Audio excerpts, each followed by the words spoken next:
Voilà, mise à l'utilisation de l'iMop. Donc, première chose, on avait récupéré, je dirais, la machine qui était dans son local. Les batteries sont bien clippées, elles ont été chargées au préalable. La machine est propre, donc elle est prête à fonctionner, elle est dans son équipement complet. Ici, on vérifiera toujours de mettre de visser le bouchon de salle, sans trop le serrer, mais l'approcher correctement. Pourquoi? Parce que la dépression est dans le bac, donc il ne faut pas qu'il y ait de prise d'air. Ne jamais intervertir les bouchons.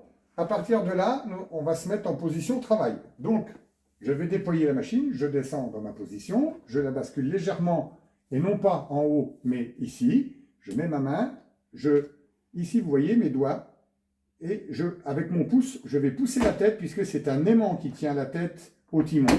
Donc je pousse, je laisse je pose la tête, je me sers de cet appui-là pour me relever. Sur le tableau de bord de la machine, on était globalement en position off, ce qui est normal. On a des fonctions ici, la goutte d'eau avec la brosse. Donc je brosse et je mets de l'eau. Si j'avais suffisamment d'eau au sol, je ne peux que brosser, si je le souhaite. Et là, je peux brosser et aspirer. Les trois premières fonctions, on va admettre que ce sont principalement des fonctions de rénovation. Voilà, pour avoir une fonction finale qui sera la plus utilisée, où je vais tourner mon curseur, je brosse, je mets de l'eau et j'aspire. Ici, on a la charge des batteries. On a 5 curseurs, évidemment, quand elles sont bien pleines, et puis les curseurs vont descendre tout comme un téléphone portable. Bien entendu, si vous voyez que vous êtes à moitié et que vous ressentez le besoin d'aller recharger, ça ne pose aucun problème de les mettre en charge. Ici, vous avez un compteur horaire. Quand je vais faire démarrer la machine, le compteur horaire va tourner, qui vous indiquera sa fonctionnalité. Ici, vous avez, quand je vais la mettre en route volontairement, vous avez un témoin bleu qui indique le plein débit d'eau.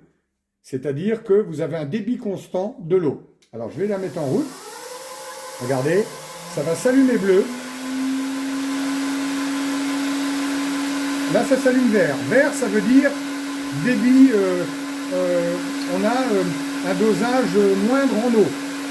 Si je rappuie dessus, on a le débit bleu, c'est-à-dire le débit maximum d'eau. Voilà. Donc, important, débit d'eau, selon l'état, la propreté des sols, vous choisissez petit débit ou grand débit. Vert écologique, bleu, plein débit. Le compteur horaire est ici, la charge des batteries, ici, donc facilité du tableau de bord. À chaque départ, on conseillera d'utiliser ces petits accessoires. Vous voyez, je vais appuyer dessus, je vais le basculer. Tout simplement, quand je vais basculer mon timon, il va venir en appui. Ça va éviter des efforts au niveau des bras pour maintenir le timon. Donc moi, on vous conseille de le basculer à l'utilisation pour plus de confort et du respect des TMS. Donc, chose faite, je n'ai plus qu'à mettre la position travail. On appuiera gâchette gauche ou droite. C'est exactement la même, elle est solidaire. Donc j'appuie à gauche ou à droite et la machine démarre. Donc je vais laisser mon timon, vous voyez, reposer sur son support. Ça va faciliter le confort. Et si je veux arrêter, je n'ai qu'à lâcher la gâchette.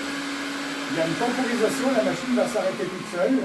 Et si j'ai besoin de déplacer un tabouret ou quelque chose qui me gêne dans... Voilà, je n'ai que le levier à prendre avec mon pied ici. Je repose la machine dessus et la machine est immobilisée. On est bien d'accord, ce n'est pas une position de stockage, c'est uniquement une position d'arrêt momentané. Si on l'a laissé trop longtemps, je dirais en position fonctionnement ici, il y a une temporisation qui ferait qu'elle s'arrêterait au bout d'un certain temps. Elle va klaxonner, vous prévenir que vous l'avez oublié, elle s'arrêtera. Hein, donc l'intérêt n'est pas de stocker la machine sur ce support-là, c'est uniquement, je dirais, en cas de besoin de déplacement de matériel.